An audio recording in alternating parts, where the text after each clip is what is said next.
Hello friend, welcome to BPSC platform. आज हम history optional के इस मिडाइवल हिस्ट्री में डिस्कस करेंगे इब्न बतूता के बारे में। इब्न बतूता के बारे में डिस्कस करेंगे और उसके बुक रेहला के बारे में, जो एक यात्राओं का वर्णन है।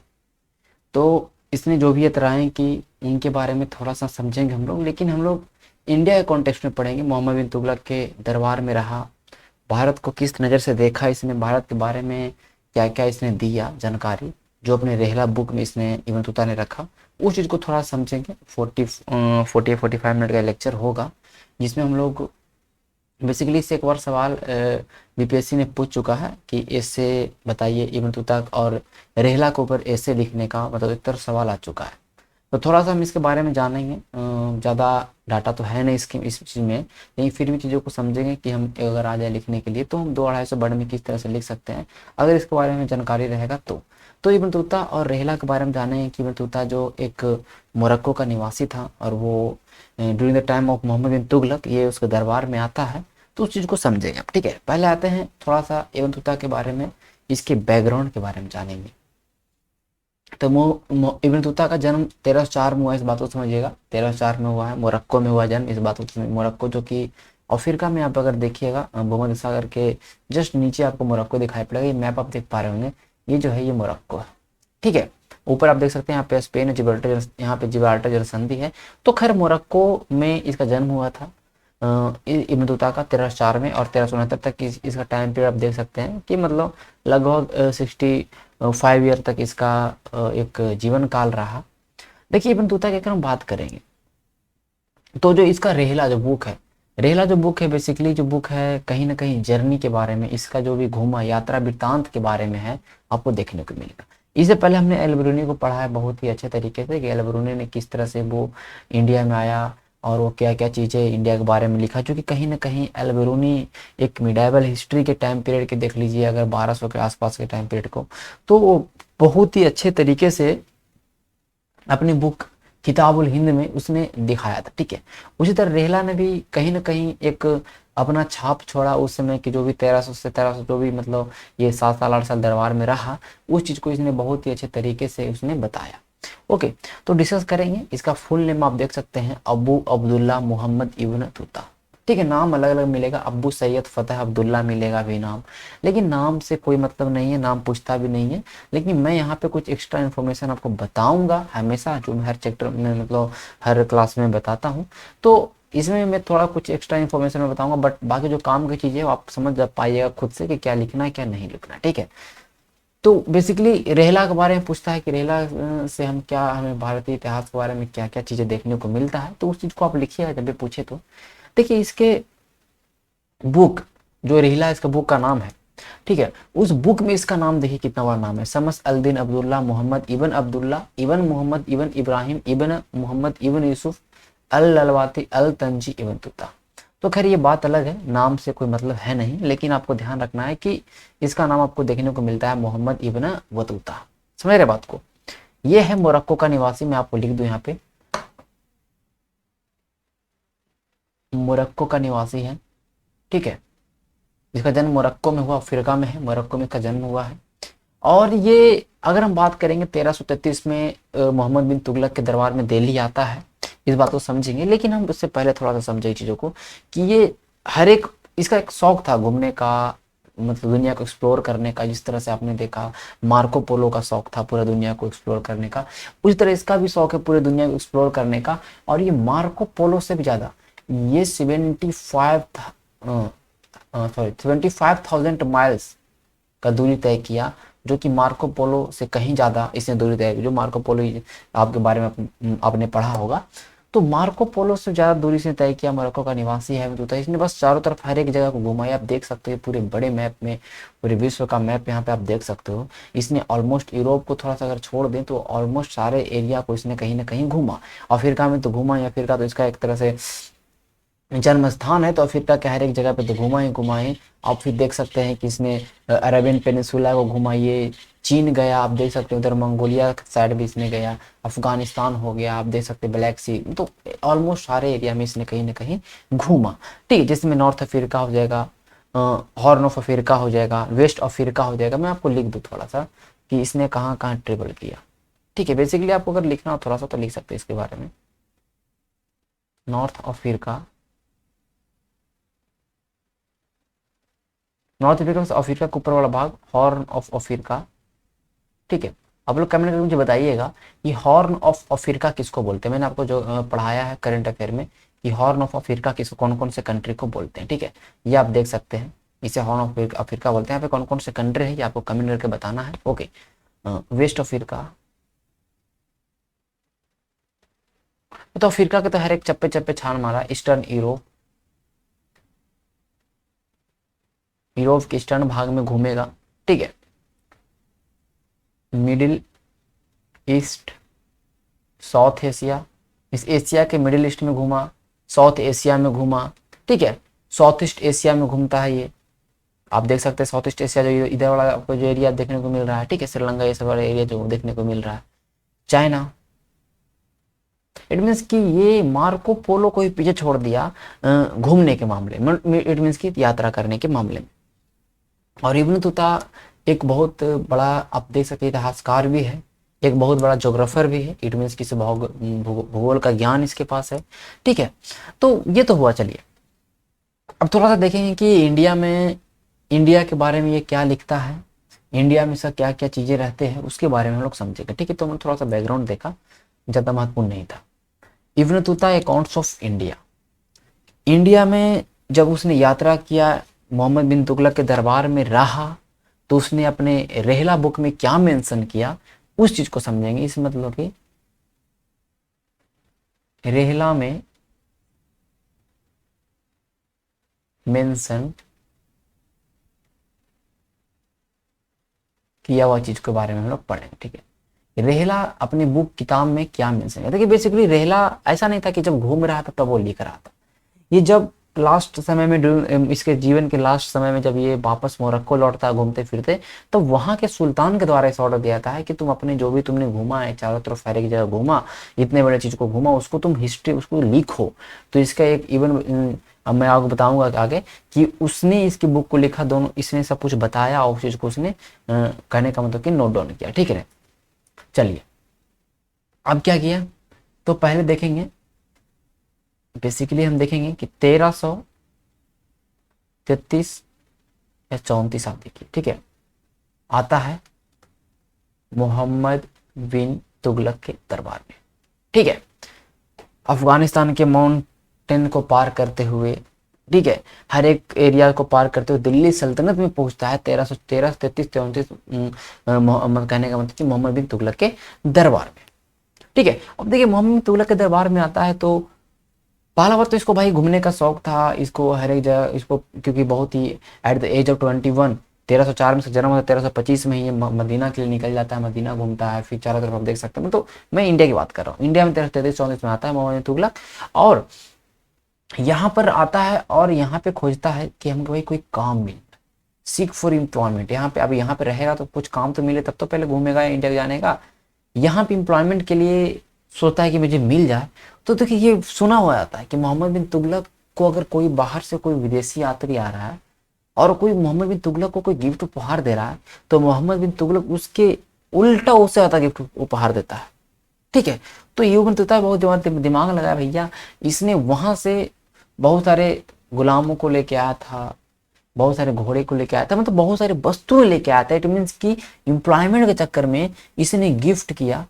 ठीक है, gift to sultan, gift to MBT, MBT को गिफ्ट दिया और रिटर्न में इसे एमबीटी ने बहुत ज्यादा गिफ्ट दिया। रिटर्न में फॉर समझ सकते हैं ग्रेटर वैल्यू, तो बहुत ज्यादा इसे रिटर्न मिला। ठीक है, गिफ्ट में यही नहीं, ये तो मिला, चलो यही नहीं, इसे काजी के पद पे नियुक्त किया गया। काजी मीन्स जज, काजी के पद पे नियुक्त किया गया और लगभग 8 साल तक, 8 ईयर तक वो काजी के पद पे रहेगा। समझ रहे बात को, इस बात को समझिएगा, 8 साल तक लगभग काजी के पद पे रहता है। ओके, अब देखिए काजी के पद पे है, he appointed as the qazi working as a जज। अब देखिए पर्शियन भाषा को नहीं बोल पाता था अच्छे से, देखिए पर्शियन भाषा को नहीं बोल पाता था, फारसी बोल नहीं पाता था, पर्शियन भाषा को उतनी, मैंने यहाँ पे क्रॉस लगाया, इसका मतलब ये नहीं कि पर्सन जानता ही नहीं था, इट मीन कि पर्सन भाषा को अच्छे से नहीं बोल पाता था, जिसको 2 असिस्टेंट मिले थे समझाने के लिए इस लैंग्वेज को। ठीक है, ओके, समझिए बात को। अब देखिए, अब हमेशा सुल्तान को, हमेशा सुल्तान कभी मान लेते हैं कि कहीं अभियान पे निकला तो वहां पे साथ में जाता था। ठीक है, और मतलब कहीं ना कहीं कि सुल्तान, कभी कभी सुल्तान अगर गया शिकार पे, तो सुल्तान के साथ शिकार पे बहुत बड़े बड़े ऑफिसर्स के साथ ये जाता था। तो कहीं ना कहीं और ये इतने जबरदस्त रूप से, मतलब हर एक तरह से सुल्तान के हर एक काम में हाथ बटा रहा है। बेसिकली समझिएगा बातों को कि ये बहुत ज़्यादा एक्स्ट्रा वेगेंट आदमी होता है, मीटिंग बहुत ज़्यादा पैसा खर्चा करता है। इतना ज़्यादा पैसा खर्चा करता है, कहीं ना कहीं एक समय आता है कि दिवालिया हो जाता है। तो सुल्तान इस पे थोड़ा सा जेनरसिटी दिखाता है, सुल्तान इस पे थोड़ा सा दया करता है और इसको पैसे देता है कि अपने कर्ज को पूरा करो, और उसको एक अलग जॉब मिलता है। बोलता है जो कुतुबुद्दीन मुबारक, कुतुबुद्दीन मुबारक, तो ये कुतुबुद्दीन मुबारक जो मजार था, कुतुबुद्दीन मुबारक का जो मजार था, मौजोलियम था, ठीक है, उसको टेक केयर, मतलब कहने का मतलब कि इसको आप लोग, मतलब कहने का मतलब कि इसको देखभाल करने के लिए टेक केयर ऑफ, मतलब कि आप इस पे काम करो, आप कर्जे में हो, इस पे काम करो, इससे इसका अलग पेमेंट मिलेगा, काजी का अलग पेमेंट मिलेगा, तो आप अपने कर्जे को पूरा कर पाएंगे। मतलब ये आप देख सकते हो कि सुल्तान इसके जेनरसिटी दिखा रहा है। ठीक है, तो जज भी कर रहा है, पनिशमेंट भी लोगों को दे रहा है, उस टॉम का टू टेक केयर का भी काम कर रहा है भैया। ओके, साथ ही साथ इसको ये भी काम मिला था कि जब फैमिन हुआ था, जब आपने देखा था कि 7 वर्षों तक अकाल पड़ा था, गंगा यमुना वाला जो दोआब वाला क्षेत्र था, उधर 7 वर्षों का कंटिन्यूअस अकाल पड़ा था। तो कहीं 1335 के आसपास के समय में, तो जो 1335 से लेकर 1342 तक के जो फैमिन चला था, उस फैमिन में उन गांवों से जो राजस्व वसूली का काम था, ठीक है, उन गांवों से जो रेवेन्यू कलेक्ट करने का काम था, इसे दे दिया गया। तो कहीं बहुत बड़ा कठिन काम है ना भाई। अब वहाँ पे सुखाड़ पड़ा है, फैमिन हुआ है, ठीक है, अकाल पड़ा हुआ है, कुछ है ही नहीं, तो रेवेन्यू कलेक्ट करना एक बहुत बड़ा चैलेंजिंग काम है। समझ रहे बातों को। अब ये भी हुआ, ये तो हुआ। चलिए, साथ ही साथ अगर साथ ही साथ देखेंगे हम लोग, जब मोहम्मद बिन तुगलक का हर एक कैंपेन अनसक्सेसफुल होता है, सारे आर्मी रिवेल हो रहे हैं, बहुत जगह क्षेत्रों में हर जगह रिवेल हो रहा है, तो इब्न बतूता कहीं ना कहीं एक तरह से फिर सोल्जर के रूप में भी काम किया। तो खैर वो अलग चीज़ है, ठीक है, अपने शहर को बचाने के लिए, खैर वो अलग चीज़ें हैं। लेकिन आप देख सकते हैं बतूता किस तरह से आया है और दरबार में रह रहा है। ओके, अब देखिए समझिएगा बातों को कि चलिए इतना ही अच्छा नहीं, सब कुछ सही नहीं, क्योंकि वो सुल्तान पागल है। क्या सुल्तान पागल है? तो ऐसा नहीं है कि भैया सुल्तान एकदम सब कुछ इस पे दया ही दिखाते रहेगा हमेशा। सुल्तान तो है पागल, वो कुछ ना कुछ तो करेगा। अब देखिए टाइम है, प्रॉब्लम क्या है, प्रॉब्लम इब्न बतूता के द्वारा क्या हुआ, problem faced by the Ibn Battuta. आप समझेंगे बात को। देखिए इब्न बतूता शक के घेरे में बहुत बार आया। पहला बात कैसे आया कि इब्न बतूता की अगर हम बात करेंगे, इब्न बतूता की अगर हम बात करेंगे, इसने एक महिला से शादी किया, एक महिला से शादी किया जो किसकी बेटी थी, एक कोर्ट ऑफिसर, मतलब एक दरबार में एक अधिकारी थी, उसकी बेटी थी। और ये कोर्ट ऑफिसर्स, ये जो कोर्ट ऑफिसर्स था, ये पनिश हुआ किसके लिए? क्योंकि एक रिवेलियन हुआ था, एक विद्रोह होता है, उसमें इस कोर्ट ऑफिसर का हाथ था, और उसकी बेटी से इब्न बतूता ने जब विवाह किया था, तो कहीं ना कहीं इब्न बतूता शक के घेरे में रहा, क्योंकि इस रिवेलियन को, इस कोर्ट ऑफिसर्स को ऑलरेडी मोहम्मद बिन तुगलक ने एग्जीक्यूट कर दिया था, मतलब इसको फांसी चढ़ा दिया था। ठीक है, वॉट एवर। लेकिन इब्न बतूता शक के घेरे में है, इब्न बतूता डर रहा है।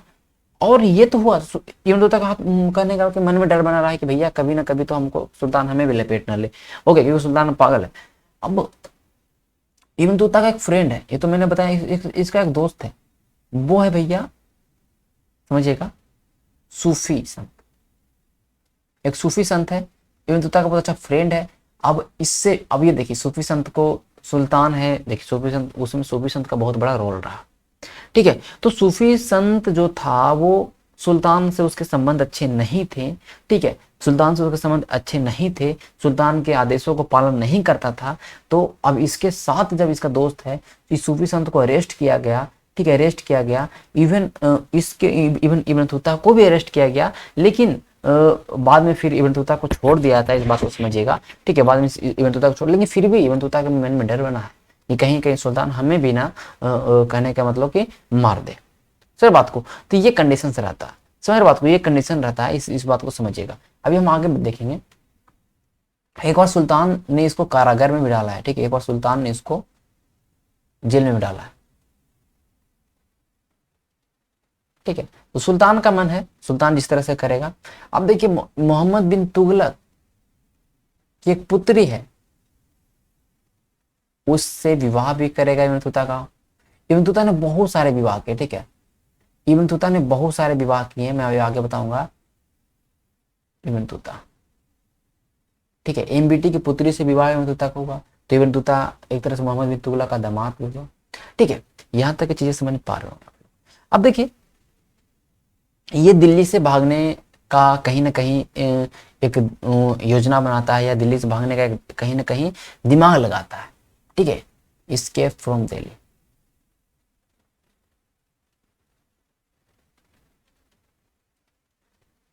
क्यों भाई दिल्ली से भागने का प्लान क्यों बनाएगा भाई?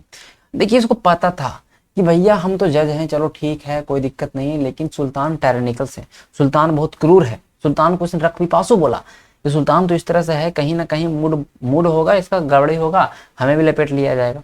तो सुल्तान बोलता है इब्न बतूता को, सॉरी इब्न बतूता को बोलता है,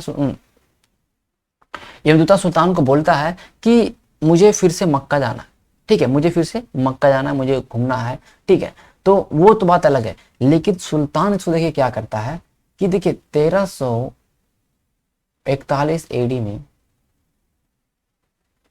चीन से कुछ बुद्धिस्ट मॉन्क आए थे,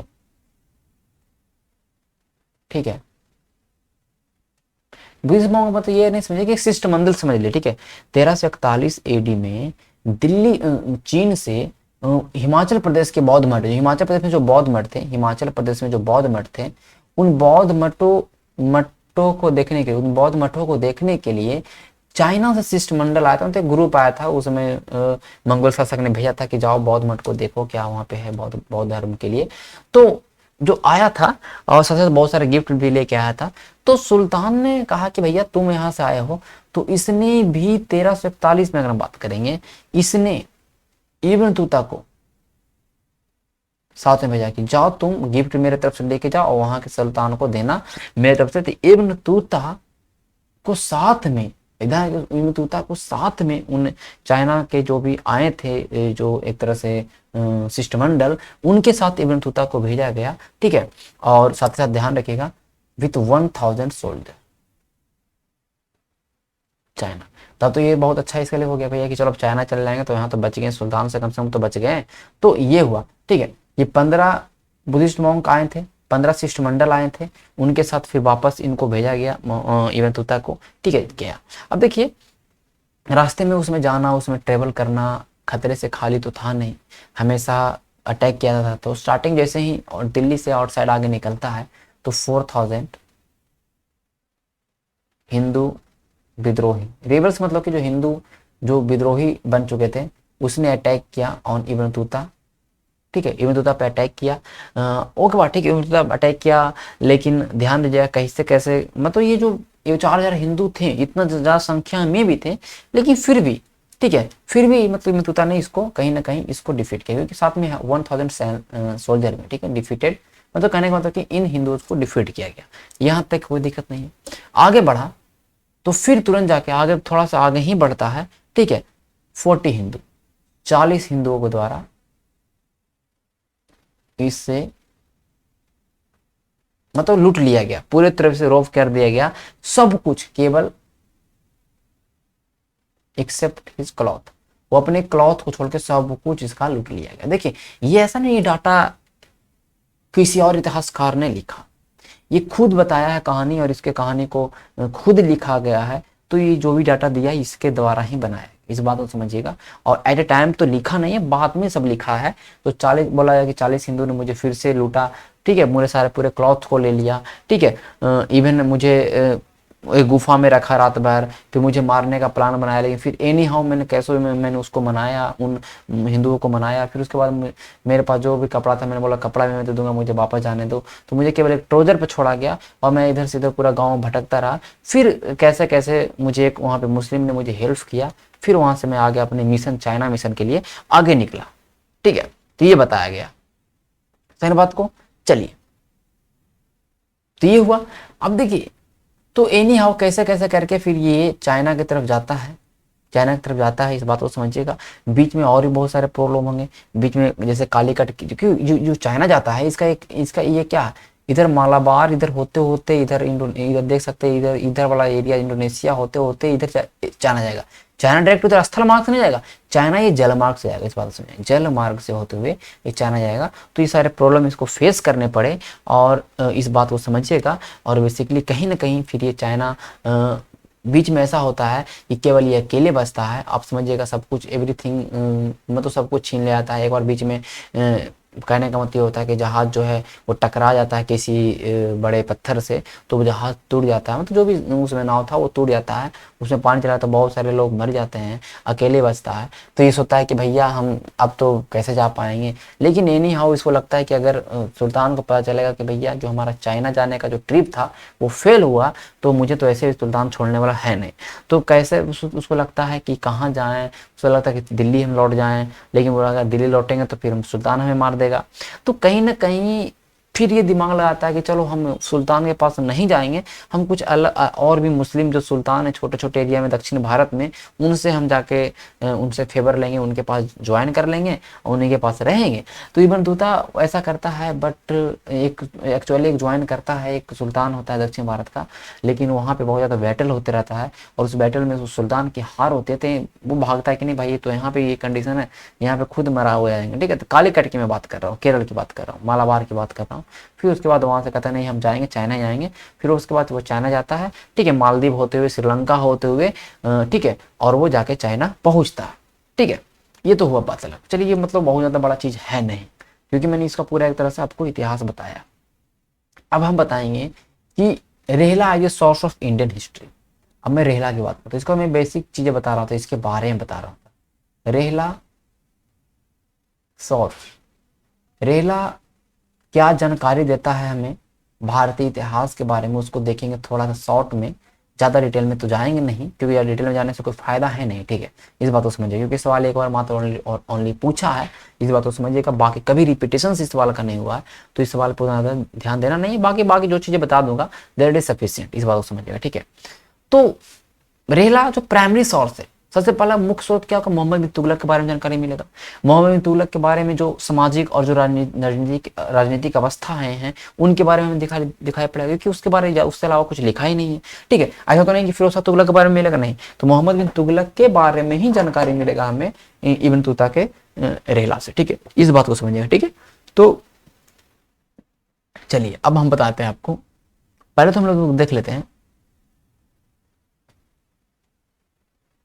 पर्सनल नेचर ऑफ एमबीटी। ये एमबीटी के नेचर के बारे में क्या बताता है, एमबीटी के जो व्यक्तित्व है, व्यक्तित्व किस तरह का एमबीटी था, आप साथ जिसके दरबार में रह रहा है उसके बारे में तो बताएगा ना। तो एमबीटी के बारे में क्या बताता है, इस बात को समझिएगा। ठीक है, एमबीटी के बारे में क्या बताता है। पहला बात, ये क्या बोला, मैंने आपको बताया एमबीटी के बारे में बताया कि भैया ऐसा सुल्तान था कि कोई अगर बाहर से आए, अगर गिफ्ट लेके आएगा तो उसको रिटर्न में गिफ्ट देगा, खुश, सुल्तान बहुत खुश होता था, रिटर्न में गिफ्ट देगा। फर्स्ट जो मैंने आपको बताया। ठीक है, बोला कि जो सुल्तान था वो मुस्लिम हो या नन मुस्लिम हो, सबके प्रति उतना ही कठोर इसका कदम मतलब सारे कठोर नियम इसके खिलाफ थे। ऐसा नहीं था कि कोई अगर मुस्लिम है तो उसको कम सजा देंगे, उसको माफ कर देगा। इसने मुस्लिम और नन मुस्लिम के प्रति, दोनों के प्रति बहुत ज्यादा टफ था। ओके, स्मॉल फॉल्ट, थोड़ा सा फॉल्ट रहता था, लोगों को पनिश करता था। ठीक है, मतलब he used to punish people even a small fault. ठीक है, थोड़ा सा छोटा फॉल्ट भी है तो उसमें भी लोगों को पनिश कर देगा। ठीक है, इसेंट्रिक मैन, इसेंट्रिक मतलब आप समझ रहे हैं, तो बहुत ही एकदम पागलपन इसके अंदर है, हट्टी आदमी एकदम है, इतना ज्यादा टेम्पर है ये, इतना तो ये टेम्पर है कि कब इसको क्या हो जाएगा ये कुछ पता नहीं। तुगलक के बारे में रक्त पिपासु बताया मोहम्मद बिन तुगलक के बारे में कि मोहम्मद बिन तुगलक रक्त पिपासु है। ठीक है, मोहम्मद तुगलक अपने मन से करेगा भैया, मोहम्मद बिन तुगलक बहुत ही क्रूएल है। चलिए सुल्तान के बारे में बताया, इसने ये भी बताया था सुल्तान के बारे में कि सुल्तान ने दिल्ली ट्रांसफर इसलिए किया राजधानी, सॉरी दिल्ली से दौलताबाद इसलिए राजधानी किया बिकॉज वहां की जनता उनको बार बार गाली भरा पत्र देती थी, तो जनता को सजा देने के लिए। ठीक है, ये हुआ। अब लिखते हैं हम लोग स्पाइनेज सिस्टम, जासूसी के बारे में, जासूसी तंत्र के बारे में क्या बताया कि मोहम्मद बिन तुगलक के समय में क्या जासूसी का सिस्टम क्या था और कम्युनिकेशन सिस्टम किस तरह का था। ज़्यादा बड़ा नहीं, तो कम्युनिकेशन सिस्टम क्या है भैया। कम्युनिकेशन सिस्टम थोड़ा सा देखिए, राइटिंग का थोड़ा इशू है, ओके, बट चीज़ों को समझिएगा। कम्युनिकेशन सिस्टम क्या भैया, तो इसने मोहम्मद बिन तुगलक के जो भी प्रशासनिक ढांचा था उसमें बेसिकली इसने स्पाइनेज सिस्टम और कम्युनिकेशन सिस्टम के बारे में बताया। पोस्टल सिस्टम सबसे बेहतरीन क्या भैया, पोस्टल डाक व्यवस्था, इसने डाक व्यवस्था के बारे में बताया कि डाक व्यवस्था था कैसे। इसने बताया कि हर एक मील के, हर एक 4 मील 4 मील की दूरी पर एक घुड़सवार एक घोड़ा रहता था कि जो यहाँ से लेटर ले गया, यहाँ से लेटर यहाँ पहुँचाया, यहाँ से लेटर यहाँ पहुँचाया। मतलब हर 4 मील पर कहीं ना कहीं आपको देखने को मिलेगा कि एक हॉर्स था, उसके साथ मतलब एक कहीं ना कहीं एक सैनिक रहता था जो कि कहीं ना कहीं पोस्टल सिस्टम जो आप देख सकते हैं डाक व्यवस्था के बारे में बताया। बाई हॉर्स और ह्यूमन, हॉर्स और ह्यूमन रनर, केवल हॉर्स नहीं लोग भी थे, कुछ ऐसे सैनिक रखा था जो कि दौड़ के लेटर को पहुंचाता था, तो हॉर्स और ह्यूमन रनर। ओके, यहां तक कोई दिक्कत नहीं।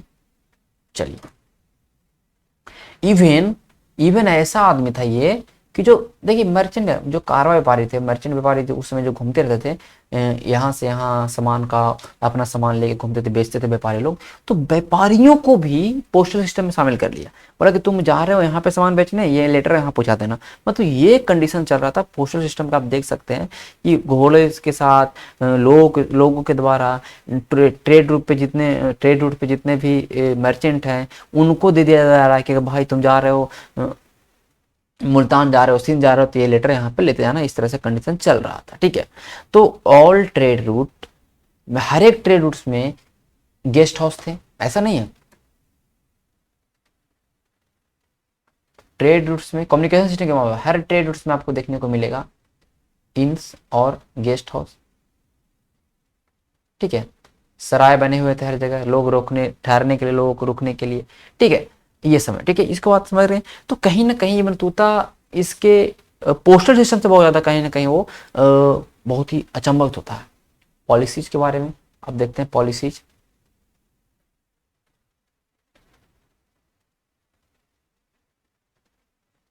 अब पॉलिसी को देख सकते हैं ना कि 4 प्रयोग। ठीक है, मैं इसके बारे में नहीं लिखूंगा क्योंकि मैंने इसके बारे में, तो इसने कुछ फेमस पॉलिसीज के बारे में, कुछ एडमिनिस्ट्रेशन मेजर्स के बारे में बताया। जैसे मैं आपको शॉर्ट में लिख दूं, टैक्सेशन, दुआओं में,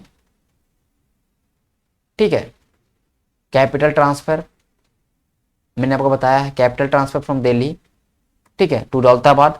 ठीक है, इसके बारे में इब्न तूता ने क्या लिखा इसको लिख दीजिएगा। ठीक है, he mention transfer of the capital from Delhi to Daulatabad and he his statement toward the reason behind the transfer of the capital is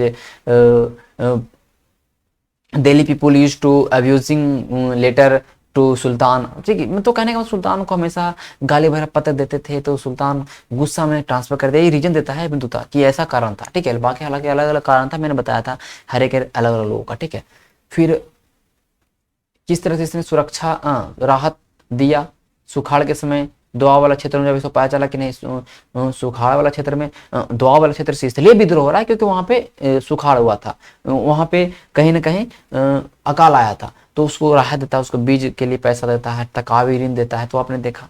ठीक है, ये हो गया। चलिए, अब क्या, टोकन कॉइन के बारे में इब्न बतूता ने मेंशन नहीं किया, इस बात को समझिएगा, ठीक है। क्योंकि आपने देखा था, क्योंकि जो टोकन करेंसीज था, जो कहीं ना कहीं टोकन करेंसी की अगर हम बात करेंगे तो बहुत ही जल्दी बंद कर दिया गया था। टोकन करेंसी स्टार्ट हुआ था, टोकन करेंसी तुरंत खत्म कर 33 के आसपास में इसको खत्म कर दिया, वही में तो 33-34 में ही आ रहा है। तो टोकन करेंसी के बारे में इसने नहीं बताया, इस बात को ध्यान रखिएगा, ठीक है। नॉट डिस्क्राइब अबाउट, अब ऐसा कोई बोल दे कि क्या टोकन करेंसी के बारे में इब्न बतूता के रहला में जानकारी मिलता है, तो नहीं मिलता, इस बात को समझे, ठीक है, नहीं मिलता। तो ये पॉलिसी के बारे में बताया, और देखते हैं।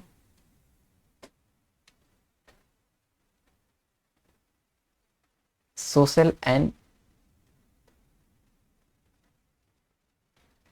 इकोनॉमिक लाइफ, किस तरह से सामाजिक और आर्थिक जीवन था लोगों का, उनके बारे में इसने क्या बताया, उसको समझेंगे थोड़ा सा, ठीक है। बहुत ही सिंपल है। तो इसने स्लेव और स्लेवरी मार्केट, गुलाम और गुलामों के बाजार के बारे में बताया, ये गुलाम बिकते थे दिल्ली सल्तनत में, ठीक है। यहाँ पे कास्ट सिस्टम के बारे में बताया, जाति व्यवस्था क्या था, रीति रिवाज के बारे में बताया, सोशल कस्टम्स, क्या रीति रिवाज था, आर्ट एंड क्राफ्ट के बारे में बताया, ठीक है। ट्रेड के बारे में बताया, क्या क्या चीज व्यापारी होता था, लेकिन ट्रेड में स्पेशली इसने हॉर्स के बारे में बताया, किस तरह से घोड़ों का आयात होता था, ठीक है, इंपोर्ट ऑफ हॉर्सेस, घोड़े आते थे, सॉरी, ठीक है। प्रैक्टिस ऑफ सती प्रथा के बारे में इसने बताया, ठीक है। मुद्रा व्यवस्था के बारे में बताया, किस तरह की मुद्राएं चलता था। इवन टोकन करेंसी के बारे में इसने नहीं बताया, करेंसी सिस्टम के बारे में बताया, ठीक है। तो ये सारी चीजें हुई सोशल इकोनॉमिक लाइफ में। अब देखिए कुछ और मैं इसकी डीपली में जाऊंगा। ऑन मैरिज, शादी के बारे में इसने क्या लिखा अपनी बुक में, ठीक है। इसने बोला कि जो मुस्लिम्स मेंस थे वो 4 वाइफ रख सकते थे, ठीक है, अलाउड टू हैव 4 वाइफ्स। जो मुस्लिम मेन थे वो 4 वाइफ्स रख सकते थे, 4 वाइफ रख सकते थे, इसने बताया, ठीक है। इब्न बतूता ने बोला खुद हम जब नॉर्थ अफ्रीका में थे तो हमने खुद पहला शादी किया, फिर मैंने डेमेस्कस में शादी मैंने किया, फिर हम जब चाइना जा रहे थे तो फिर मैंने वहां पे शादी किया, फिर मैंने रास्ते में मैंने शादी किया, फिर उसके बाद लौटते समय तो इवन बहुत सारे शादी इब्न बतूता ने किया, इस बात को बताता है। और इंडिया में इसने भी शादी किया और फिर उससे एक बेटी भी थी। तो ये सारी चीजें हैं कि जब वो मालदीव जा रहा था तो वहाँ पे बहुत सारे शादियाँ की, सबको डाइवर्स कर दिया, ठीक है। कईयों से उनका कहने का मतलब कि चिल्ड्रन भी था, इस बात को समझिएगा। तो इसने बोला कि it is easy to marry in this island, बोला कि इन सारे द्वीपों में शादी करना बहुत ही ईजी है, ठीक है। थोड़ा सा दहेज के लिए, ठीक है, थोड़े से पैसे के लिए मतलब शादी कर लेते हैं, ठीक है। जब जहाँ जाते हैं यहाँ पे तो लोग शादी कर लेते हैं और फिर जब वहाँ छोड़ के जब जाते हैं तो उनको फिर तलाक दे दिया जाता है।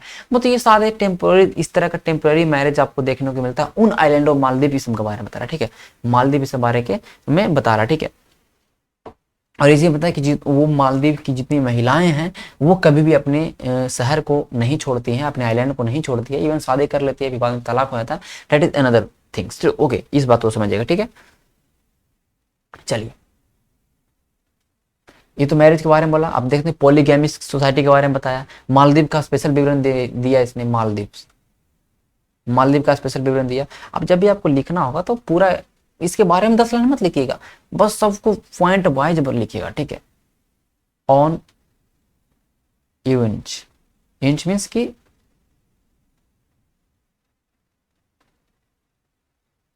हिजड़ा, ठीक है। जैसे कि आपने देखा था मलिक काफूर के बारे में, तो इंच के बारे में इसने क्या बोला, कहा कि जो इंच था वो कहीं ना कहीं उस समय जिस तरह से आपने देखा मलिक काफूर के बारे में देखा, तो वो कहीं ना कहीं एक तरह से बहुत जबरदस्त रूप से फैल चुका था कि हर एक पावरफुल जो एम्पायर्स था वो इंच को रखते थे अपने पोजीशन बहुत बड़े बड़े पदों पे, ठीक है। जैसे कि उसने ये बताया, यूनुस ने बताया कि जो बहुत सारे सुल्तान जो है, इजिप्ट के सुल्तान है, इंडिया में जो सुल्तान है, चाइना में सुल्तान है, वो अपने साथ बहुत सारे हिजड़े को रखे हैं, तो इंच को रखे हैं, बड़े बड़े पोस्टों पे अमीर बनाए हैं, शेख बनाए हैं, इसके बारे में बताया, ठीक है। मतलब जो इसका कहीं ना कहीं एक तरह से बहुत बड़ा वर्चस्व था वाइड स्प्रेड रूप से, मतलब बहुत ही वाइड स्प्रेड रूप से ये बहुत ही बड़ा एक तरह से वर्चस्व था इनका। इनको एक बहुत बड़ा एक ओहदा दिया जाता था, इनको बड़े बड़े हायर पोस्टों पर रखा जाता था, ठीक है। दे आर कैपेबल, ठीक है। जैसे जिस तरह से मलिक काफूर को एग्जाम्पल आप देख सकते हैं कि उसने किस तरह दक्षिण के अभियान में हेल्प किया था, तो लोग समझते थे कि यही चीज़ है कि रखेंगे इन लोग बहुत ज़्यादा एक तरह वफादार भी होते हैं, स्लेव्स थे, इस तरह मतलब करने का मतलब कहीं ना कहीं आप देख सकते हो। ओके, अब देखिए अगर हम बात करेंगे रिलेशन ऑफ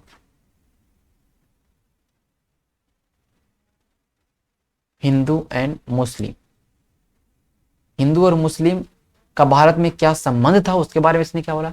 इब्न बतूता ने बोला कि भैया, इब्न बतूता ने बोला कि जब भी हम पे अटैक हुआ तो हिंदू ने अटैक किया, ठीक है। तो मोहम्मद तुगलक बोलता है कि कहीं ना कहीं मोहम्मद बिन तुगलक के समय में बोलता था इब्न बतूता कि जो हिंदू पॉपुलेशन थे ये कहीं ना कहीं खुला शत्रु था, खुला शत्रु था इसके लिए, ठीक है। तो ओपन होस्टाइल, खुला शत्रु था मोहम्मद बिन तुगलक के समय में, ये जो हिंदू थे बहुत बड़े संख्या में थे और एक खुला शत्रु था इसने बताया। और इसने ये बताया कि जब भी मैं बाहर गया, जब मैं बाहर ट्रेवलिंग करने गया था तो मेरे पर जब भी अटैक हुआ तो हिंदुओं के द्वारा अटैक हुआ, इस बात को बताया, ठीक है। ये बोला कि जो भी कहीं ना कहीं अगर हम बात करने को देखने को मिलता है तो हिंदुओं के बारे में ये नेगेटिव चीज़ों के बारे में बताया, ठीक है। हिंदुओं के बारे में हमेशा इसने जो भी बताया वो नेगेटिव रिलेशनशिप के बारे में बताया कि वो सही नहीं थे। समझ बात को, आगे देखते हैं। मील एंड अदर ईडिबल्स, क्या लोग खाते थे, इंडिया के लोग क्या क्या खाते थे क्या नहीं खाते थे उसके बारे में थोड़ा सा हम देखेंगे, ठीक है। तो मोहम्मद बिन तुगलक बोलते हैं कि जब भी सॉरी मोहम्मद इब्न बतूता बोलते हैं कि जब भी मोहम्मद बिन तुगलक जाता था शिकार पे तो वो भेड़ को मारता था, शिप्स हो गए, ठीक है, क्रेन सारस हो गए, इन सारे को मारता था और फिर इनको मतलब कहने का मतलब खाता था, ठीक है। फिर उसने बोला कि और भी रॉयल्स में जो कि राजशाही जो खान है उसमें क्या क्या चीज़ें होता था, क्योंकि दरबार में रहा है तो इसको पता है, ठीक है। रोटी हो गया, ब्रेड, चपाती हो गया, ठीक है, मीट हो गया, बहुत बड़े बड़े मांस के टुकड़े होते थे, ठीक है। अब बहुत सारे रोटी थे उसपे पेस्ट लगा रहता था, उसमें हनी है, शहद लगा है, ठीक है। और बहुत सारे मीट बन रहे थे जिसमें घी इस्तेमाल हो रहा है, गाजर ऑनियन इस्तेमाल हो रहा है, ठीक है। ओके, संबूसक, संबूसक के बारे में बोला, संबूसक, संबूसक में जो आज हम समोसा देख रहे हैं बोला संबूसक खाते थे लोग। Okay, okay. अब बताया कि राइस जो बनता था, राइस कुक जो होता था वो घी में होता था, घी में होता था और ऊपर से उसके ऊपर क्या रहता था, चिकन, मन इट मीन्स कि आज बिरयानी देख पा रहे हो।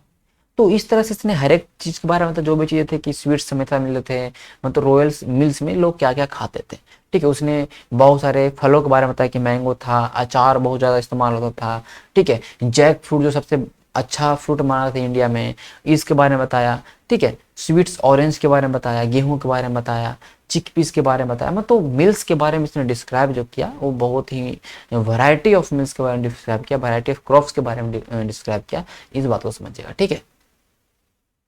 ओके, साथ ही साथ इसने पान और विटल नेट जो कि सुपारी, जो कि पान और सुपारी के बारे में मैंने आपको पहले बता दिया कि लोग पान और सुपारी बहुत ज़्यादा खाते थे।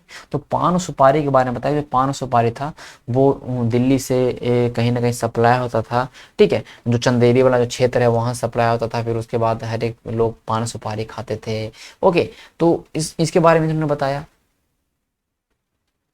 इंडियन सिटी के बारे में इसने क्या बताया मैं आपको बता दूँ, चलिए इधर, ये बहुत बड़ा इसमें आपको डाटा मिलेगा नहीं, आपको सब कुछ जो आपको मिल रहा है उसको आप लोग 200 वर्ड में इजीली लिख सकते हैं। आप ऐसे टॉपिक वाइज तो नहीं लिख सकते, लेकिन चीज़ों को अगर आप पॉइंट वाइज लिखिएगा तो आप एक फ्लो में लिख सकते हैं।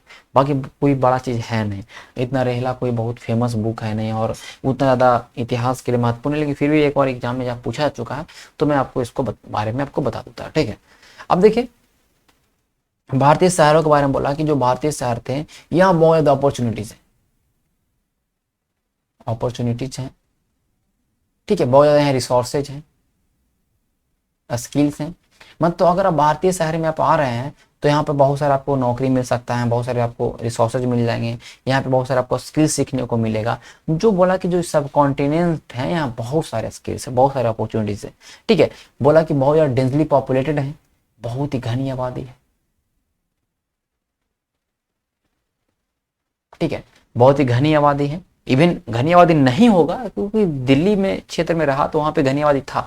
तो जो भी देखा इसने बोला कि बहुत डेंसली पॉपुलेटेड है, प्रोस्पेरस है, गरीब नहीं है, अमीर शहर है, सारे शहर अमीर हैं। ठीक है, हाँ कभी कभी जब युद्ध हो जा रहा है बहुत ज़्यादा, कभी कभी उस पर अटैक हो जा रहा है तो उसमें थोड़ा सा स्थिति खराब होता है, लेकिन हमेशा ये बहुत ही प्रोस्पेरस जगह है सिटी बारे में। ठीक है, बोले जितने भी सिटी हैं वो उसमें बहुत सारे गलियां हैं, बहुत सारे स्ट्रीट हैं, क्राउडेड, बहुत ज़्यादा भीड़ भाड़ वाला स्ट्रीट्स हैं।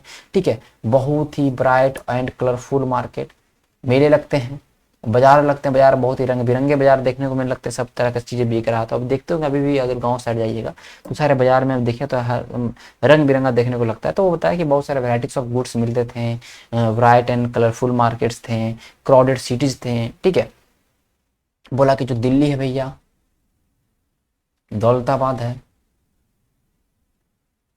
दिल्ली दौलताबाद में बताया कि बहुत बड़ा ये वास्ट सिटी था, बहुत बड़ा सिटी था, क्योंकि देखिए इसने यहाँ पे घूमा है तो इसको वास्ट सिटी बोलेगा। ठीक है, और उसमें दिल्ली और दौलताबाद वास्ट सिटी था भी, तो उसने बोला कि बहुत बड़ा वास्ट सिटी था। ठीक है, इसने ये बोला मैं इसको आप साइड में रख लीजिएगा, यहाँ मैं इसके बारे में सब बता रहा हूँ, मैं इसको रेड पेन से लिख देता हूँ। चलिए, इसने बोला कि बाजार जो है, जो बाजारें हैं वो केवल बस ऐसा नहीं है कि यहाँ पे सामान बिक रहा है, इकोनॉमिक ट्रांजेक्शन हो रहे हैं, बस आर्थिक रूप से यहाँ पे चीजें नहीं हो रहा, यहाँ पे कल्चर रूप से चीजें हो रहा है। मतलब सोशल और कल्चर, मतलब यहाँ पे यहाँ पे नाटक हो रहा है, ड्रामा हो रहा है, मतलब नाटक हो रहा है, गान बजान हो रहा है, सब तरह की चीजें। तो सोशली रूप से और कल्चरल एक्टिविटी का एक तरह से हब था, सोशल और कल्चरल एक्टिविटीज का एक तरह से हब से ये सारे बाजार। ठीक है, आप बाजारों में आपको देखने को मिल जाएगा, मॉस्क मिलेगा, मस्जिद देखने को मिलेगा, टेम्पल देखने को मिलेगा। ठीक है, ये सर बताया कि बहुत सारे जगह, हर जगह डांसर हैं, म्यूजिशियंस हैं, सिंगर्स हैं, वो सब कहीं ना कहीं एक तरह से अपना परफॉर्म कर रहे हैं, तो इस चीज को देखने को बताया। ठीक है, अब देखिए इसने बोला कि जो जो आप ये शहरें देख रहे हैं, जो शहर शहर है, इस शहर में इतना ज्यादा जो पैसा है, सब कुछ है, कहाँ से आता है? ये सारे शहर के जो पैसे वैसे हैं, जो गांव का जो सरप्लस है, गांव में जो अधिशेष जो क्योंकि गांव की मिट्टी के बारे में बताया, गांव की जो फर्टिलिटी था वो बहुत ज़्यादा कहीं ना कहीं बहुत ही फर्टाइल था गांव की मिट्टियाँ, और वहाँ पे एक साल में दो दो खेती हो रहा था, तो वहाँ से जो सरप्लस था वो सरप्लस यहाँ पूछ रहा हो, इसलिए शहर इतना ज़्यादा कहीं ना कहीं प्रोस्पेरस था। इसने इवन तोता ने इस चीज़ को बारे में लिखा। ठीक है, सुन बात को। फिर इसने बताया कि जो ट्रेड था वो इंटर एशियन ट्रेड था, लोग चाइना के साथ, वेस्ट एशिया के साथ, साउथ ईस्ट एशिया के साथ मतलब कहने का मतलब ट्रेड कर रहे हैं लोग। जो भी मर्चेंट है वो बहुत ज़्यादा पैसा प्रॉफिट कमा रहे हैं। इंडियन टेक्सटाइल जो कॉटन क्लॉथ है, जो सिल्क क्लॉथ है, वो सारे क्लॉथ का बहुत ज़्यादा डिमांड था पूरे मार्केट। जैसे आपने देखा अरविंद खिलजी के समय में क्लॉथ मार्केट था, तो उसके बारे में इसने बताया। ठीक है, अब देखिए आगे चलते हैं, एग्रीकल्चर के बारे में इसने क्या बताया।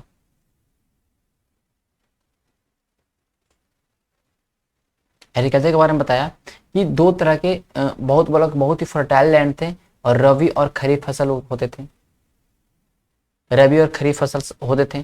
ठीक है, बोला कि देखिए राइस एंड शुगर केन, बोला जो जो चावल है और जो गन्ना है, इनकी खेती पूरब में होती है, ईस्ट में होती है, बंगाल साइड में। व्हीट एंड ऑयल सीड, बोला गेहूं और दलहन वाला जो होता है ये नॉर्थ इंडिया में होता है। ठीक है, और बहुत सारे क्रॉप्स जैसे कि वारले है, शीशम है, इनकी भी खेती होती है। एग्रीकल्चर के बारे में बताया, विलेज इंडस्ट्री के बारे में बताया। देखिए ज्यादा चीजें नहीं बता पाएगा, क्यों नहीं बता पाया? क्योंकि घूमा इंडिया में आया तो एक काजी के पद पे रहा, काजी के पद पर तो उसको जितना जानकारी मिलेगा दिल्ली उल्ली साइड में वही जानकारी रहेगा। इसने हमेशा, जैसे कि अलबरूनी ने क्या किया, अलबरूनी ने ऑलमोस्ट जितने भी बुक्स थे इंडिया के वो सारे बुक्स को पढ़ा, अरेबिक्स में उसको ट्रांसलेट किया, उसको पढ़ा, तो इसको ज़्यादा जानकारी मिला, उसको हर एक तरह का चीज़ें देखने को मिलता है। लेकिन ये उतना ज़्यादा घूमा नहीं, इतना ज़्यादा मतलब कहने का मतलब रहा काजी के रूप में, फिर इधर थोड़ा घूम लिया, तो इसको ज़्यादा जानकारी नहीं मिलेगा। इसने जो भी चीज़ें लिखा देखा आंखों से, तो वो चीज़ें लिखा। ठीक है, तो ज़्यादा फैक्चुअल चीज़ें भी नहीं आपको देखने मिला कि सही चीज़ें बोला, मतलब कहने का मतलब कि जो भी चीज़ें बोलेगा ये जरूरी नहीं है कि सही ही सब चीज़ें बोला। ठीक है, विलेज इंडस्ट्री के बारे में बताया कि जो गाँव का जो इंडस्ट्री है उसके बारे में बताया कि वहाँ पे गुड़ बन रहे हैं, ठीक है। वहाँ पे तेल का जो कहने का मतलब तेल वहाँ से तेल पिरा रहे हैं, ठीक है। तेल के बारे में बताया, इंडिगो स्पाइनिंग के बारे में बताया कि वहाँ किस तरह से कहने का मतलब कि बुनाई का काम हो रहा है, कटाई का काम हो रहा है, इस तरह से गाँव में जो काम होता है उसके बारे में बताया, ठीक है। ओके, अब देखिए इसने और भी इंफॉर्मेशन, एक्स्ट्रा इन्फॉर्मेशन दिया, जैसे कि मैं आपको लिख दूँ। एक्स्ट्रा इन्फॉर्मेशन इसने क्या क्या दिया, recruitment of army, recruitment of army, किस तरह से आर्मी का रिक्रूटमेंट होता था, किस तरह से लोग सेना में भर्ती होते थे। Trading activities of novel, novel किस तरह से जो भी अमीर वर्ग थे वो किस तरह से व्यापार करते थे, ट्रेडिंग एक्टिविटी वो लोग किस तरह से करते थे उसके बारे में इसने बताया। और इसने ये बताया कि सुल्तान किस तरह से इन नोबल्स को काम करने के लिए इनकरेज करते थे कि काम करो, ठीक है। तो ये सारी चीज़ें इसने बारे में बताया, ठीक है। यम तुता ने जितने भी नोबिलिटीज़ थे, जैसे नोबिलिटी के बारे में बताऊँ, जितने भी अमीर वर्ग थे, जितने अभिजात वर्ग थे, नोबिलिटी में तो अभिजात वर्ग जो भी राज दरबार में एक बहुत बड़ा उनका महत्वपूर्ण स्थान था, उनके लाइफ स्टाइल के बारे में बताया, ठीक है। लाइफ स्टाइल के बारे में इसने बताया, ठीक है। उनके कस्टम्स के बारे में, किस तरह के वो रीति रिवाज को फॉलो करते थे, दरबार में रहते थे, ठीक है। उनके उनके मॉन्यूमेंट्स के जब वो मरते थे तो उनके किस तरह से उन्होंने किस तरह से स्मारक का निर्माण करवाया, ठीक है। और बहुत सारे स्कॉलर्स के बारे में उसने दिल्ली के जितने भी स्कॉलर्स थे, दिल्ली के जितने संत थे, उनके बारे में बताया कि कौन कौन संत दिल्ली में रह रहे हैं, कौन कौन से विद्वान दिल्ली में रहते थे, उनके बारे में बताया। साथ इसने कुतुब जो कॉम्प्लेक्स आपको मैंने बताया, कुबुत उल सलाम मस्जिद का जो निर्माण करवाया था उनके बारे में बताया कि जो देखिएगा कुतुब कॉम्प्लेक्स के बारे में, कुतुब मीनार के कॉम्प्लेक्स में बहुत कुछ बना हुआ था, ठीक है। कुतुब मीनार तो था ही, उसमें कुबुत उल इस्लाम मस्जिद बना हुआ था, तो उसके बारे में इसने बताया, उसकी हिस्ट्री के बारे में बताया कि किसने बनाया, क्या बनाया, ठीक है। ये रहा। अब देखिए जब ये ट्रेवल टू साउथ इंडिया, जब ये साउथ इंडिया गया, जब ये दक्षिण भारत गया, तब इसने क्या क्या बताया। दक्षिण भारत में बताया कि देवगिरी जब गया, देवगिरी में बहुत बड़ा जो किला था, देवगिरी का जो किला था बहुत ही भव्य था, ठीक है। देवगिरी का नाम दौलताबाद रख दिया तुगलक ने, ठीक है। और जो ये किला था चारों तरफ बहुत बड़े दीवार से घिरा हुआ था, लगभग 3 किलोमीटर 3 माइल तक, ठीक है। ओके, उसके बाद अगर हम बात करेंगे आगे, फिर इसने जब कालीकट में रुका तो कालीकट के बारे में क्या बताया। मैं तो जो चीज़ें मैं बोल दे रहा हूँ ना उन चीज़ों को लिख दिया कि जो देवगिरी के बारे में उसने मैग्निफिसेंट फोर्ट के बारे में लिखा, ठीक है।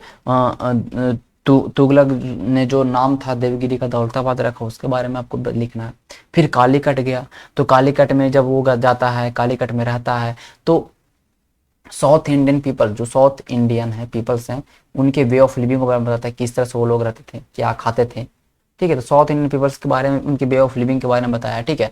और उनका ये साउथ इंडिया में बताया कि डोमिनेंस ऑफ मुस्लिम, उन्होंने बताया कि किस तरह से जो मुस्लिम थे उनका किस तरह से डोमिनेंस बढ़ गया था, उनका किस तरह से एक तरह से आप देख सकते हो कि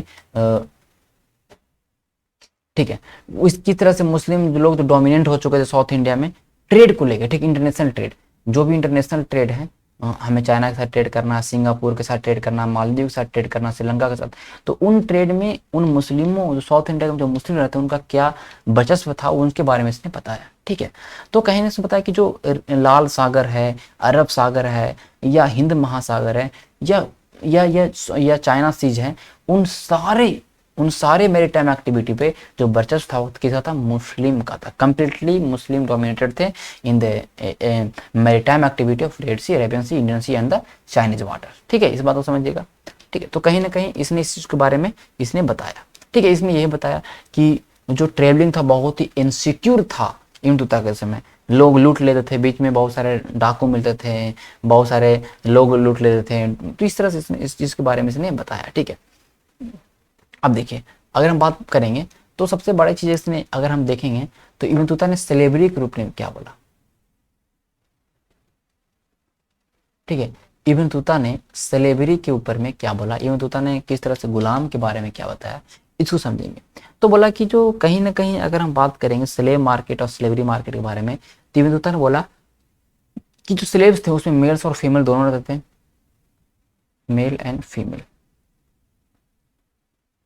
ठीक है। मेल एंड फीमेल दोनों तरह, जिस तरह से सब चीज बिकता है उस तरह से वो पेनली बिकता था। जिस तरह सब चीज सब और भी गेहूं चावल जो भी चीज उसमें बिक रहा था, उसी तरह से गुलाम भी बिक रहे हैं। गुलाम हर एक जगह रखे हैं, बिक रहे हैं। लोग इसको एज ए गिफ्ट के रूप में एक्सचेंज भी कर रहे हैं, ठीक है। कुछ अलग सामान लेके आ रहे हैं, उस तरह से लोग गिफ्ट कर रहे हैं, ठीक है। तो ये कहीं ना कहीं जो ये सारे जो स्लेब्स थे उसके बारे में ये बताता है। इवन तुता खुद बहुत सारे स्लेब्स को जब रास्ते में आते रहता था तो दो ग्रीक स्लेब्स लेके आता है, मतलब जब at time of his journey, जब वो मोरक्को से आता है रहता रास्ते में, तो वो दो ग्रीक फीमेल स्लेब्स को लेके आता है रास्ते में। तो इस सब के बारे में बताता है कि जो कहीं ना कहीं अब ये बताता है चितागोंग, बता चितागोंग है, ये बहुत ही सस्ता मार्केट है, यहाँ पे स्लेब बहुत ही सस्ते मिल रहे हैं, ठीक है। मतलब चितागोंग जो है वहाँ पे स्लेब बहुत ही सस्ते मिल रहे हैं। वहाँ पे बोला कि जब वहाँ पे मैंने गया तो वहाँ से बहुत ही अच्छी लड़की को खरीदा, ठीक है। एक एक एक उसके साथ एक दोस्त को खरीदा, मतलब थोड़े से दिनार में मैंने बहुत सारी चीज़ों को मैंने खरीद लिया। ये बताता है, ठीक है। स्लेव मार्केट में मतलब बता रहा है कि स्लेव में लोग इस ओपनली सोल्ड हो रहे हैं मार्केट में, जैसे जिस तरह से सारे कम्युनिटीज होते हैं। चित्तगोंग के बारे में बताया कि चित्तगोंग जो था वहाँ पे सब कुछ सस्ता था, इवन स्लेव भी बहुत सस्ता था, ठीक है। अब he giving slave as gift, means slave को गिफ्ट के रूप में किसी को देना। यमदूता बोलता है कि जब मैं सिंध पहुंचा तो वहां से मैंने घोड़े खरीदा, वहां से ऊंट खरीदा, वहां से मैंने स्लेब खरीदा, क्यों कि उस मोहम्मद बिन तुगलक को हम देंगे। तो एक तरह से उसमें स्लेब को गिफ्ट के रूप में इस्तेमाल करना बहुत ही बड़ी अच्छी चीज थी कि कहीं हम जाएंगे तो एक गुलाम को लेके जाएंगे, वहां पे जाकर दे देंगे तो खुश हो जाएगा। तो इसने बोला कि इसने बोला कि जब सिंध पहुंचा तो मैंने वहां से एक हॉर्स लिया, वहां से केमल लिया, एक स्लेब्स लिया, ठीक है, जिसमें एक फीमेल स्लेब भी था, और मैंने मोहम्मद बिन तुगलक को गिफ्ट के रूप में प्रदान किया, ठीक है। ये बोला कि एक बार इसने बोला कि इसने एक चीज रिकॉर्ड किया कि सुल्तान जो था दिल्ली का, वो एक बार बहुत जो खुशी होता है, एक बहुत ही उपदेशक या समझ लीजिए कि एक नसरुद्दीन नाम का एक संत था, वो 1000 टन का और साथ ही साथ 200 स्लेब्स, मतलब बोला कि 1000 टन का लेके आया, ठीक है, और साथ ही साथ 200 स्लेब्स लेके आया, और सुल्तान उससे बहुत ज्यादा खुश हुआ। तो कहीं ना कहीं गिफ्ट था, ठीक है। फिर उसके बाद इमतोता ये भी बोलता है कि जब मैं चाइनीज मिशनरी पे गया था, तो जब चाइनीज मिशनरी जब आए थे, सॉरी गया था नहीं, जब चाइना से जब लोग आए थे तो अपने साथ 100 स्लेब्स लेके आए थे, और वो सारे 100 स्लेब्स लेके आए थे, अच्छे अच्छे कपड़े लेके आए थे, ठीक है, बहुत सारे तलवार लेके आए थे, मोहम्मद बिन तुगलक को दिया। तो मोहम्मद तुगलक बहुत ही खुश हुआ, और मोहम्मद बिन तुगलक जिसके बारे में बताता है कि मोहम्मद बिन तुगलक बहुत ज्यादा कहीं ना कहीं खुश होता है, ठीक है। तो ये हुआ। तो स्लेब्स के बारे में बताया कि स्लेब्स का क्या क्या काम था। स्लेब्स का काम था घर में काम करना, हर एक तरह की चीज़ों। कोई स्लेब्स थे, जैसे फीमेल स्लेब्स हैं, फीमेल जो कुछ अगर महिलाएं गुलाम हैं तो कुछ एक्सपर्ट थी म्यूजिक में, डांसिंग में, तो डांस करते रहते थी। घर के काम, वो सारे घर के काम करते थे। तो इवन सब सारे चीज़ें काम करने का कहीं ना कहीं आप देख सकते हैं कि स्लेब्स का क्या काम था उस समय, जो इसके बारे में उसने बहुत अच्छे तरीके से बताया, ठीक है। तो स्लेब्स के बारे में थोड़ा अच्छा चर्चा किया, इस बात को समझिएगा। तो ये रहा कि इसने, अब मैं देखूँ आपको बता दूँ इब्न तूता के बारे में हमने थोड़ा सा देखा, क्या इब्न तूता क्या था, नहीं था, कब आया, नहीं आया, उसके बारे में हमने देख लिया, ठीक है।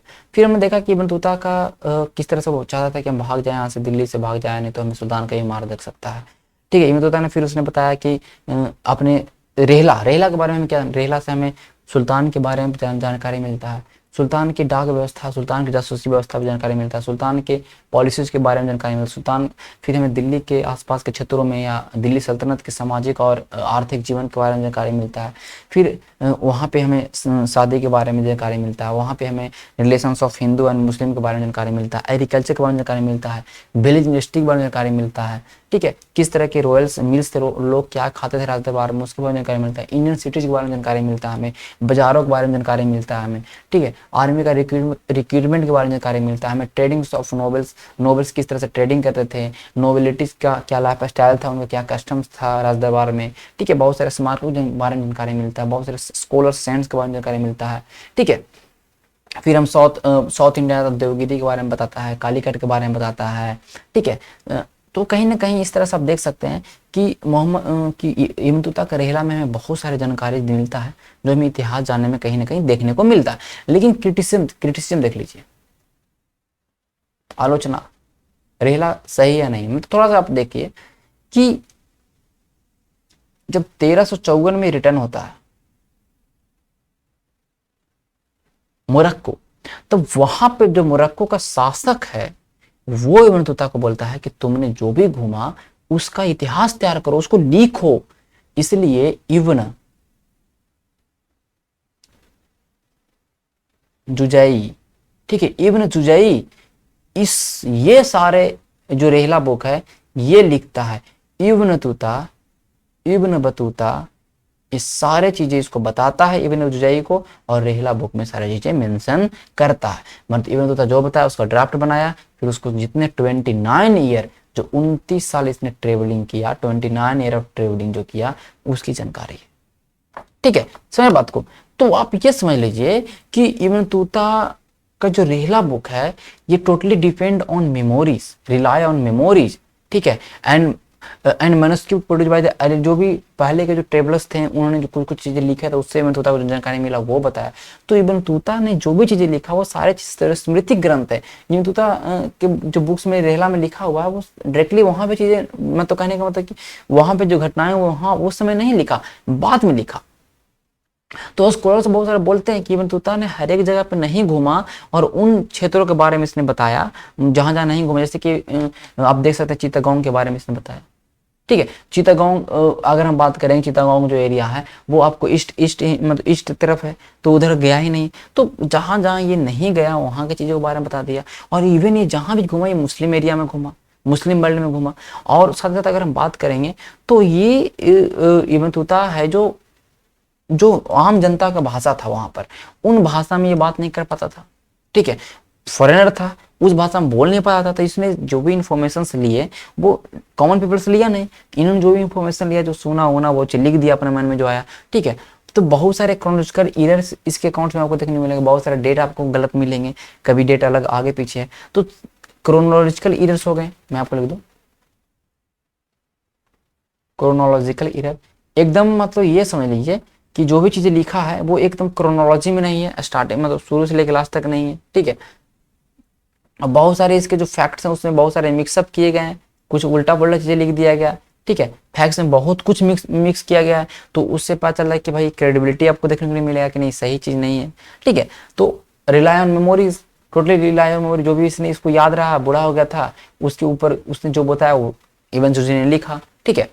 तो आप ये बोल सकते हैं कि जो इब्न रेहला है, तो इब्न जो रेहला है वो फुल्ली बेस्ड नहीं है ऑथर ने क्या देखा, या मतलब कहने का मतलब कि क्या चीजें उसने देखा उस चीज के बारे में पूरा फुल्ली तो नहीं है, थोड़ा सा इनकरेक्ट इन्फॉर्मेशन आपको देखने को मिलेगा। लेकिन ओवरऑल आप देखिएगा तो इब्न बतूता का जो बुक है रेहला वो कहीं ना कहीं इंपॉर्टेंट सोर्स है उस समय के इतिहास का, पॉलिटिकल हिस्ट्री का, सोशल और इकोनॉमिकल लाइफ ऑफ इंडिया के बारे में। कुछ चीजें सही है, कुछ चीजें गलत भी, इस बात को समझिएगा, ठीक है। तो इस चीज को आप लिख सकते हैं इजली, ओके। तो ये हमारा रहा इब्न बतूता का रेहला के ऊपर। हम कल बात करेंगे कल के वीडियो में फिरोज शाह तुगलक के बारे में, ठीक है। तो नेक्स्ट जो हमारा टॉपिक होगा फिरोज शाह तुगलक होगा, और हमारा जो मोहम्मद बिन तुगलक हो और फिरोज शाह तुगलक हो, इन दोनों के ऊपर जो भी क्वेश्चंस बनेंगे वो हम नेक्स्ट वीडियो में करेंगे। जब फिरोज शाह तुगलक को खत्म कर लेंगे उसके बाद उस वीडियो में हम डिस्कस करेंगे जो भी सवाल इससे कैसे बनेंगे। एक बार फिर से हम लोग रेहला के ऊपर फिर से बात करेंगे किस तरह से हमको आंसर राइटिंग करना है, ठीक है। तो अभी तो ये हमारा रहा आज के वीडियो में, यहीं तक हम लोग बात करेंगे। कल मिलते हैं नेक्स्ट वीडियो में, तब तक के लिए धन्यवाद।